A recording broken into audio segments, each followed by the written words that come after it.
कहानी की शुरुआत में हमें एक मिशेल नाम की महिला को दिखाया जाता है जो कि खिड़की से बाहर देख रही थी।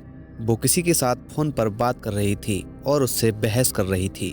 गुस्से में मिशेल अपने सामान को पैक करती है और अपने घर से निकल जाती है। मिशेल शहर से दूर जाने के लिए ग्रामीण क्षेत्र में गाड़ी चला रही थी। तभी उसके फोन पर उसके मंगेतर बेन का फोन आता है। मिशेल उसे फोन पर कोई जवाब नहीं देती है। बेन की आवाज़ फोन पर आती है कि उसे बहुत ज़्यादा खेद है और वो उसको ऐसे नहीं छोड़ सकती। ये सुनने के बाद मिशेल फ़ोन काट देती है। बेन मिशेल को दोबारा से फ़ोन करता है। मिशेल अपनी आंखों को एक सेकंड के लिए सड़क से हटा लेती है। तभी उसकी कार एक ट्रक से टकरा जाती है जिससे उसकी गाड़ी एक गड्ढे में घूम जाती है। अगले दिन को मिशेल जब जागती है तो एक छोटे से कमरे में सिर की चोट के साथ जागती है जिसके एक हाथ में एक सुई लगी हुई थी जो कि एक नमकीन ड्रिप से जुड़ी हुई थी। उसके लिए भयानक बात यह थी कि वो देखती है कि उसका पैर एक पाइप के जंजीर से बंधा हुआ था। वो अपने ड्रिप को पोल से पकड़ लेती है और अपने फ़ोन को अपनी ओर खींचती है ताकि वो मदद के लिए किसी को फ़ोन कर सके, लेकिन दुर्भाग्य से वहाँ पर कोई भी टावर नहीं आ रहा था। तभी अचानक कोई व्यक्ति कमरे का दरवाज़ा खोलने के लिए नीचे आता है जो एक हॉवर्ड नाम का व्यक्ति था। वो ये दावा करता है कि उसने मिशेल को कार दुर्घटना से बचाया था और उसे जीवित रखा है। तभी हॉवर्ड मिशेल को एक लकड़ी की क्रैच देता है ताकि वो कार दुर्घटना में लगी चोट के साथ घूमने में मदद कर सके और उसे कमरे से बाहर निकलने से पहले उन पर अच्छे से चलने के लिए कहता है। लेकिन मिशेल को हॉवर्ड पर बिल्कुल भी भरोसा नहीं हो रहा था। वो एक हथियार के रूप में हॉवर्ड पर हमला करने के लिए एक क्रैच के सिरे को काटने के लिए काम स्टार्ट करती है। अगली बार जब हॉवर्ड दिखाई देता है तो मिशेल तेज क्रैच के साथ उसे चाकू मारने की कोशिश करती है लेकिन असफल हो जाती है। लेकिन हॉवर्ड जल्दी से उसे पकड़ लेता है और उसे बेहोश कर देता है।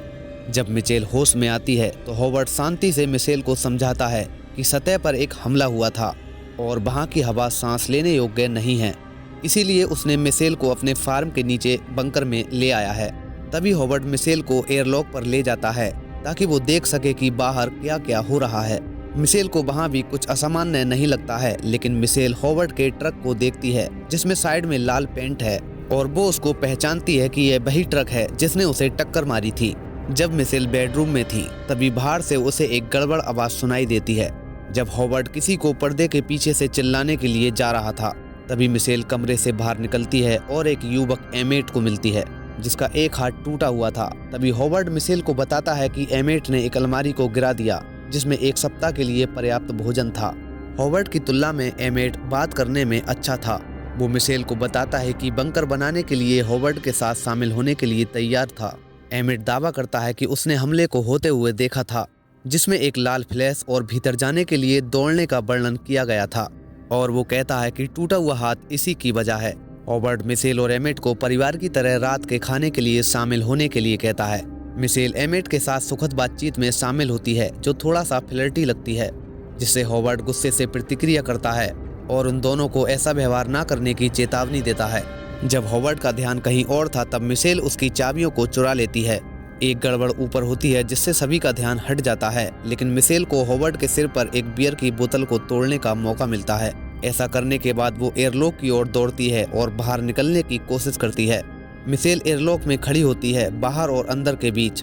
जब हॉवर्ड उसे बाहर न जाने के लिए चिल्ला रहा था तभी वहाँ एक कार आती है और एक मध्यम आयु वर्ग की महिला उसके पास आती है और उसे अंदर आने की गुहार लगाती है, लेकिन उसकी त्वचा स्पष्ट रूप से संक्रमण और विकृत हो गई थी। तभी हॉवर्ड मिशेल को कहता है कि इस महिला के लिए दरवाजा मत खोलना। ऐसा देखकर महिला उत्तेजित हो जाती है और दरवाजे के गिलास पर अपना सिर पीटना स्टार्ट कर देती है। ये देखकर मिशेल डरने लगती है कि हॉवर्ड कुछ तरह के रासायनिक हथियार हमले के बारे में सही हो सकता है और मिशेल हॉवर्ड को सुनना स्टार्ट कर देती है और उससे वह अपने पिछले व्यवहार के लिए माफ़ी भी मांगती है। ये सुनने के बाद हॉवर्ड भी स्वीकार करता है कि उसी की कार ने उसको मारा था और फिर मिशेल को टूटी हुई बोतल से अपने सिर पर घाव को सिलाई करने के लिए कहता है। अगले कई दिनों में तीनों एक दूसरे के साथ अधिक मित्रवत हो जाते हैं और भूमिगत बंकर में एक वास्तविक परिवार की तरह एक साथ काम करना शुरू कर देते हैं। हॉवर्ड मिशेल को अपनी बेटी मेगन के कपड़े उधार देने की अनुमति देता है जिसने उसे खो दिया था। वह मिशेल को मेगन की तस्वीर दिखाता है। मिशेल और एमेट भी बंधन बनाते हैं। एमेट बताता है कि उन्हें एक विश्वविद्यालय के लिए खेलने का मौका मिला था, लेकिन उन्होंने डर के कारण शहर छोड़ने का मौका छोड़ दिया था।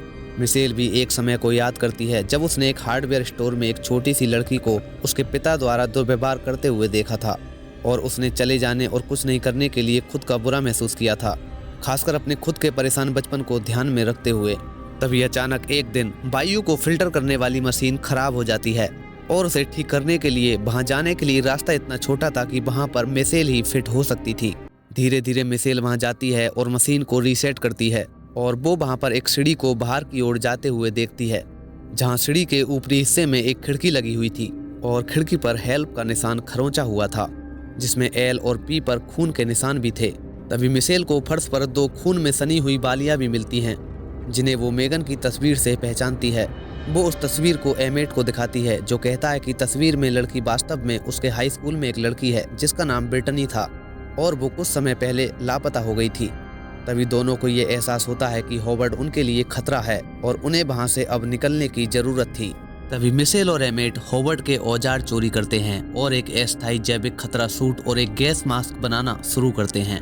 लेकिन हॉवर्ड चोरी किए गए औजारों का पता लगा लेता है और उन्हें घोलने के लिए पाइलोरिक एसिड का एक बड़ा बर्तन लाता है।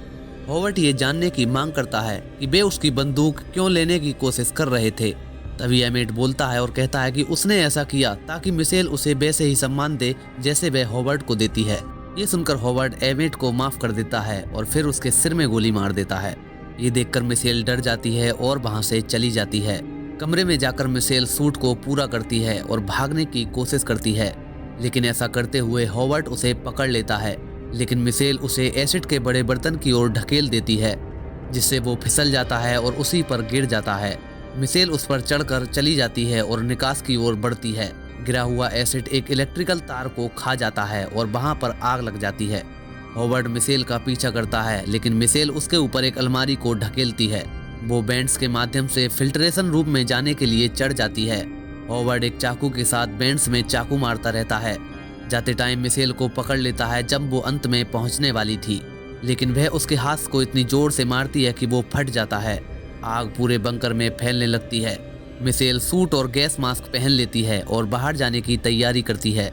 जब वो सतह पर पहुंचती है तो वहां पर सूरज चमक रहा था और सब कुछ शांत था। वो हॉवर्ड के ट्रक को देखती है और उसके पास जाती है। वह अनजाने में अपने घर के बने हेलमेट सूट को फाड़ देती है और घबरा जाती है और जल्दी से उसे डक्ट टेप से ठीक कर लेती है जो उसने लाया था। लेकिन फिर वो ऊपर से पक्षियों को सुनती और देखती है। ये देखकर वो अपना मास्क उतारती है और ताजी हवा में सांस लेने लगती है। वो अपने आसपास के क्षेत्र को देखने के लिए हॉवर्ड के ट्रक के ऊपर खड़ी हो जाती है, जहां वो दूरी में एक हेलीकॉप्टर होने का संदेह करती है। तभी अचानक से बंकर फट जाता है, जो क्राफ्ट का ध्यान अपनी ओर आकर्षित करता है। जैसे ही वो क्राफ्ट निकट आता है, मिशेल को एहसास होता है कि वास्तव में एक विशाल एलियन होवरक्राफ्ट है। वो जमीन पर कुछ गिराता है और फिर वापस चला जाता है। मिशेल ट्रक में कूद जाती है और बेताबी से चाबियां ढूंढने की कोशिश करती है, लेकिन उसे नहीं मिलती। फिर वो कार को याद करती है और उसकी ओर दौड़ती है। वह कार में घुसने की कोशिश करती है, लेकिन इससे कार का अलार्म बज जाता है और वहां पर लाइटें चमकने लगती है। शोर और रोशनी देखकर वहां पर एक एलियन जैसा प्राणी आ जाता है। इसीलिए मिशेल लकड़ी के शेड में छिपने के लिए वापस भागती है। जैसे ही वो बाहर झांकती है तो एक एलियन प्राणी को कार को उठाते हुए देखती है। फिर वो शेड पर हमला करना शुरू कर देता है। तभी मिशेल मरी हुई महिला से कार की चाबी ढूंढने की कोशिश करती है। जैसे ही वो चाबियां ढूंढती है, एलियन शेड के पास एक फ्लैप दरवाजे के माध्यम से अपना सिर डालना शुरू कर देता है।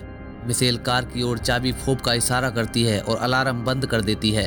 तभी एलियन शेड के बाहर निकल जाता है। फिर मिशेल खुद शेड के फ्लैप दरवाजे से बाहर निकलती है और पास के फार्म हाउस की ओर दौड़ना शुरू कर देती है। एलियन प्राणी मिशेल का पीछा करता है। जैसे ही वो घर के सामने पहुंचती है तो विशाल एलियन क्राफ्ट घर के पीछे दिखाई देता है और जमीन का प्राणी भाग जाता है। क्राफ्ट धीरे धीरे उठता है और मिशेल की ओर बढ़ता है और एक जहरीली हरी गैस फैलाता है। मिशेल अपने मास्क को फिर से पहन लेती है और ट्रक में वापस भाग जाती है। एलियन स्पेसक्राफ्ट उसके पास जाता है और ट्रक को उठाता है और अपने मुंह के करीब लाने लगता है। मिशेल ट्रक में मिलने वाली एक पत्रिका, लाइटर और बिस्की की बोतल को एक मोलोटोव कॉकटेल बनाने के लिए पकड़ लेती है और इसमें आग जलाकर इसे प्राणी के मुंह में फेंकने का मौका पकड़ लेती है। बोतल अंदर जाते ही वो फट जाता है और ट्रक को गिरा देता है और खुद जमीन पर गिरकर टूट जाता है। मिशेल अभी भी जीवित कार की ओर दौड़ती है। चाबियों के साथ वो अंदर जाती है और इसे शुरू करती है और एक सड़क पर नीचे चली जाती है। वो हॉवर्ड के मेल बॉक्स में आती है जिस पर 10 क्लोवरफील्ड लैंड का पता लिखा था। तभी मिशेल रेडियो चालू करती है और सुनती है कि हमने दक्षिणी तट को फिर से हासिल कर लिया है।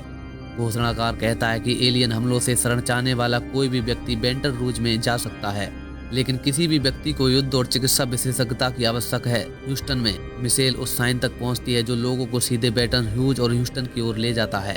मिशेल बाएं जाने का फैसला करती है। जैसे ही वह ड्राइव करती है तो एक थंडरक्लैप बड़े एलियन होवरक्राफ्ट को बादलों में छुपते हुए दिखाता है और ये कहानी यहीं पर समाप्त हो जाती है। तो दोस्तों, ये थी कहानी क्लोवरफील्ड लेन की। अगर कहानी आपको अच्छी लगी हो तो वीडियो को लाइक करके जाना।